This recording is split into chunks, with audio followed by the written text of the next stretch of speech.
بہت شعور ہے اور وہ بڑی دیر سے ویٹ کر رہے ہیں کوئی نہ کوئی سوال پوچھنے کے لیے. اور میں آپ سے درخواست کروں گی سوال ہی پوچھیے گا، تقریر نہ کریے گا. اچھا میم، اختر جان مینگل صاحب، میں P S O Pashtunkhwa students organization Lahore district کا سیکریٹری ہوں اور ہماری پارٹی کے چیئرمین خوشحال خان کاکڑ ہے. My first question will be from Akhtar Jan Mengal and the only question. Suppose the so-called military establishment in which you and مولانا صاحب are on ground، آپ دونوں ان کے خلاف اردو میں بات کرو یا پشتو میں کرو؟ ٹھیک ہے سر. انگلش میں آپ کیوں کر رہے ہو؟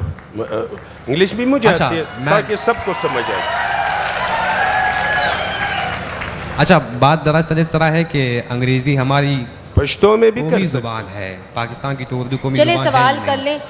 اختر جان صاحب، سوال یہ ہے کہ اگر سپوز کریں ہم جس ملٹری اسٹیبلشمنٹ کے خلاف آپ بھی ہے اور مولانا صاحب بھی ہے، اور ہمیں واقعی میں یہ پتہ نہیں لگ رہا ہے کہ کون کس ملٹری اسٹیبلشمنٹ کے خلاف ہے، اگر ہم یہ سپوز کریں کہ ملٹری اسٹیبلشمنٹ پارلیمنٹری پالیٹکس میں بالکل مداخلت کرتی ہی نہیں ہے، پھر بھی اختر جان مینگل، آپ جناب یا جتنے بھی اور بلوچ نیشنلسٹ ہیں، وہ میجورٹیرین پارلیمنٹ یا پنجاب کی ہیجمنی نیشنلسٹ اسمبلی میں، نیشنل اسمبلی میں پاکستان میں کیسے کم کرے گی؟ Still do you think the only problem of Balochistan is military establishment? کیونکہ پارلیمنٹ میں تو پنجاب کی ہیجمنی ویسے ہی ہے، آپ اس کو کم کیسے کریں گے؟ Thank you.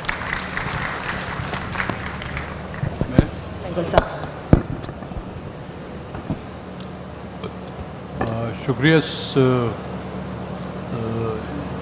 آپ نوجوان نے جو سوال کیا کہ ملٹری اسٹیبلشمنٹ کا رول صرف بلوچستان میں ہے، مجھے خود سوال پہ بھی ہنسی آ رہی ہے. اب تو یہ جو ہے پورے ملک میں پھیل چکا ہے. بلوچستان کی سیاست میں ایک زمانے میں 1947 سے جو ہے، جب اس ملک کی بنیاد رکھی گئی، بلوچستان کو ملٹری اسٹیبلشمنٹ کی گود میں رکھ دیا گیا تھا.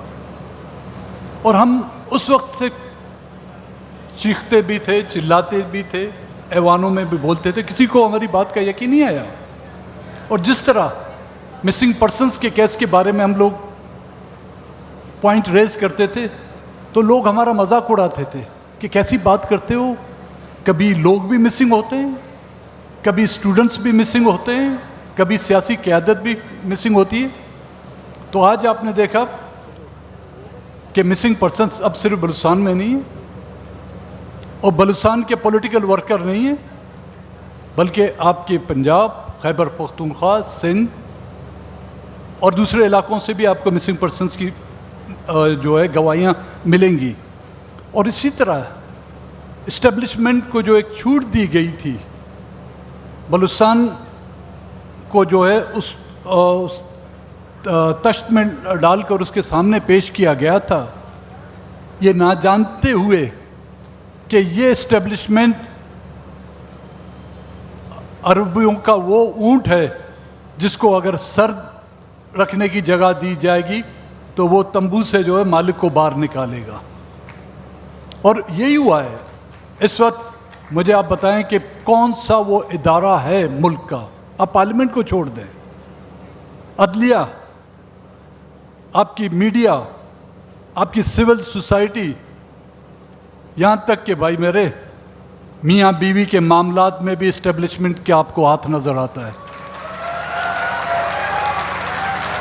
تو اسٹیبلشمنٹ کے جب ڈائلاگ ہوئے تھے، ہم نے پولیٹیکل پارٹیوں سے جب اپنے نکات رکھے تو انہوں نے ہمیں ڈائیورٹ کیا کہ یہ اختیار ہمارے پاس نہیں ہے، آپ جا کے اسٹیبلشمنٹ سے بات کریں. ہم نے اسٹیبلشمنٹ سے بھی بات کی، وہ یہ کسی سے ڈر کی چھپی بات نہیں، کیونکہ جب بااختیار لوگ اپنی بے اختیاری کا رونا ہمارے سامنے، ہم بے اختیاروں کے سامنے روتے تھے تو ہمیں بھی ان پر رحم آتا تھا، اور پھر ہم نے ان سے بھی بات کی.